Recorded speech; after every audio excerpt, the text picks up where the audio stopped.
গৌতম বুদ্ধ পরবর্তী সময়ে তার প্রবর্তিত বৌদ্ধ দর্শন যে দুটি ভাগে বিভক্ত হয়েছিল তা হল মহাযান এবং হীনযান।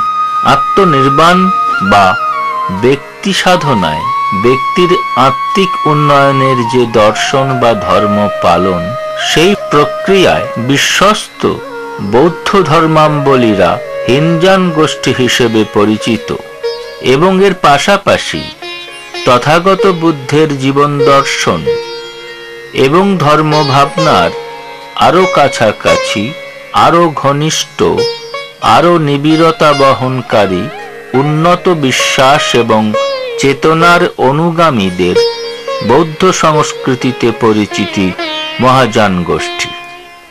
মহাযান গোষ্ঠীর বৌদ্ধ অনুগামীদের বিশ্বাস এবং লক্ষ্য বিশ্ব মানব মুক্তির। এর জন্য প্রয়োজন আত্মবিলুপ্তির। হীনযান গোষ্ঠীর সাধন প্রক্রিয়ার আত্মমুক্তি বা ব্যক্তির ব্যক্তিগত নির্বাণ লাভের আকাঙ্ক্ষা বা সাধন প্রক্রিয়ার স্বার্থপরতা সেখানে বাধাস্বরূপ। বৌদ্ধ ধর্মের নির্দিষ্ট গণ্ডির বাইরে বহু ধর্ম সাধক বৌদ্ধ দর্শনের এই বিশ্ব আত্মাবাদকে তাদের ধর্ম পালন এবং ধর্ম প্রচারের মূল স্তম্ভ এবং করণীয় হিসেবে গ্রহণ করেছেন। এইসব বৌদ্ধ অনুগামী সাধক বর্গের একজন তিব্বতী বাবা।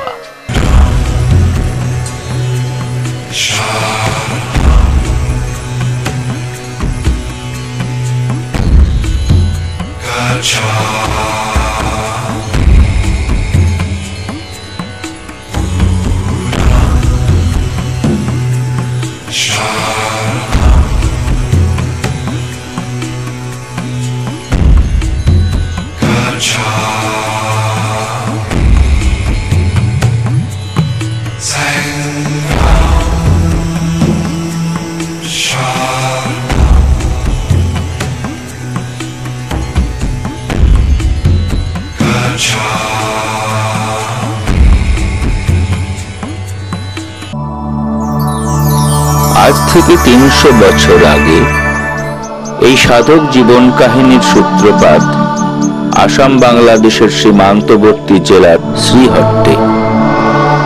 তিব্বতী বাবার পূর্বাশ্রমের নাম ছিল নবীনচন্দ্র চট্টোপাধ্যায়।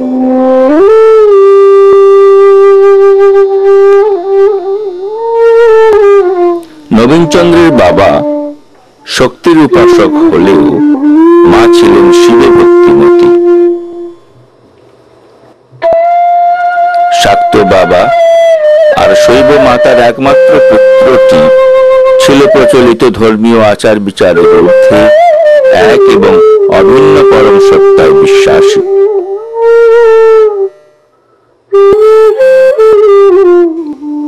এই ব্রহ্মচেতন এতটুকু বয়স থেকেই নবীনচন্দ্রের সঙ্গী। শুধু শিব শক্তি নয়, কোন দেবদেবীর সাকার কোন মূর্তির প্রতি কোন আসক্তি নেই নবীনচন্দ্রের। তার কেবল মনে হয় অখণ্ড মণ্ডলাকার যে পরম সত্য সর্বচরাচরকে ব্যক্ত করে আছে, তার কোনো লিঙ্গভেদ থাকতে পারে না, এক সংকীর্ণ মূর্তির মধ্যে আবদ্ধ থাকতে পারে না। যিনি পরম ঈশ্বর, সকল কারণের কারণ, অগতির গতি, যিনি একান্তভাবে নির্গুণ নিরাবয়ব, তাকে সগুণ রূপে দেখতে চান তিনি। বিভিন্ন দেবদেবীর সাধন মন্ত্রগুলি, ধ্যান মন্ত্রগুলি মানুষের কল্পনাপ্রসূত বলেই মনে হতো ছোট্ট নবীনচন্দ্রের। বেদ বেদান্তের শ্লোকগুলি অপূর্ব শব্দ ভাণ্ডার এবং ধ্বনি সমন্বিত এক অতুলনীয় কাব্য সৃষ্টি ছাড়া আর কিছুই নয়। বড়জোর সাধক কবিদের সাধন চিন্তার কিছু কিছু ফল মেশানো আছে তার মধ্যে।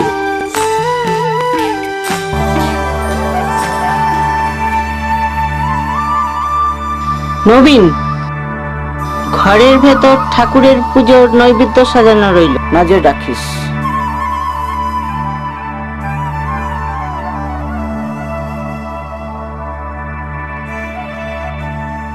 কটা বেলপাতা তুলে আনি, কিছুতে যেন মুখ না দেয়।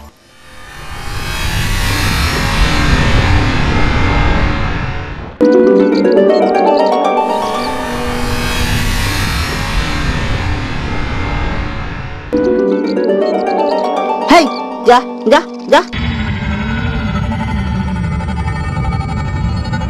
ঠিক যা ভেবেছিলাম তাই। ছি ছি ছি, একটা কাজও তোকে দিয়ে হবে না। এত বড় ছেলে, বললাম ঘরে নৈবেদ্য রেখে যাচ্ছি, দিলি তো কুকুরকে খাইয়ে। ঠাকুর দেবতার উপরে এতটুকু শ্রদ্ধা ভক্তি নাই তোর। তুমি কাকে ঠাকুর বলে এতদিন পুজো করে এসেছো তা ভেবে দেখেছো? যদি সত্যি সত্যি জাগ্রত হতেন তোমার দেবতা, তাহলে তার উদ্দেশ্যে নিবেদিত অর্ঘ্য তিনিই রক্ষা করতেন। তাছাড়া শাস্ত্রে যে বলে, যে জীব সেই শিব, জীবের মধ্যে কি শিব নেই? হলুই বা সে জীব ছোট বা নিকৃষ্ট। মনে রেখো, যে কুকুরটা তোমার ঠাকুরের নৈবেদ্য এঁটো করেছে, তোমার ঠাকুর তার মধ্যেও আছেন। যদি তুমি তা না মানো, তাহলে তোমার মিথ্যাই ঠাকুর পুজো। খুব বড় বড় কথা বলতে শিখেছিস, দূর হ আমার সামনের থেকে।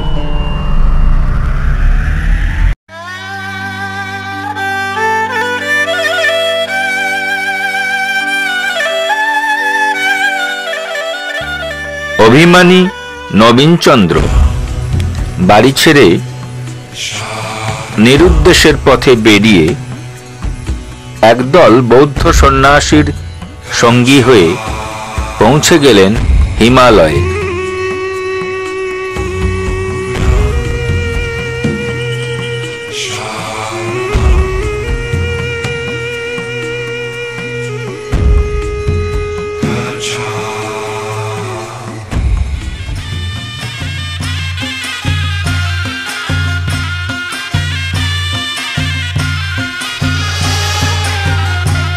বৌদ্ধ সন্ন্যাসীদের সাথে দীর্ঘকাল হিমালয় সাধনায় ব্রতী নবীনচন্দ্রের সিদ্ধি লাভের পর নতুন পরিচিতি ঘটল তিব্বতী বাবা।